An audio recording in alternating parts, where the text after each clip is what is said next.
কৃষকেরা কত যত্ন সহকারে এই ফসলগুলো উৎপাদিত করে, মানে উৎপন্ন করে আর কি।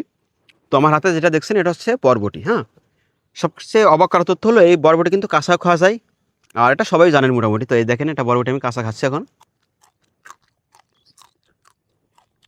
বেশ ভালোই লাগে খেতে। ছোটোবেলায় যখন মাঠে আসতাম না ঘুরতে বা কাজ করতে, মাঠে আসতাম ছোটোকালে, তখন মানুষের ভুঁই থেকে বরবটি চুরি করে খেতাম। চুরি করে খাওয়ার কিন্তু মজাই আলাদা। তো আজও চুরি করে খাচ্ছি, তবে সেটা নিজের ক্ষেত থেকে, ঠিক আছে। যাই হোক, দেখেন কি সুন্দরভাবে গাছে বরবটি ধরে আছে। আর এই বরবটিগুলো কিন্তু ঠিক এভাবে সংগ্রহ করে যে হাটে বিক্রি হয়, আর আপনারা সেটা কিনে খান। আর এটাতে কোনো প্রকার রাসায়নিক সার ব্যবহার করা হয় নাই। এই যে একদম পুরো ফরমালিন মুক্ত বা রাসায়নিক সার মুক্ত ফ্রেশ বরবটি। এই বরবটি কেন খাবেন জানেন?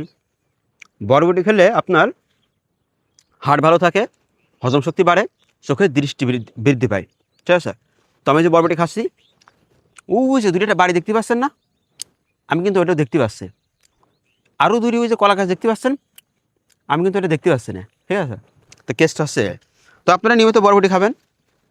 শুধু বরবটি না, সকল প্রকার শাকসবজি নিয়মিত খাওয়ার চেষ্টা করবেন। ধন্যবাদ।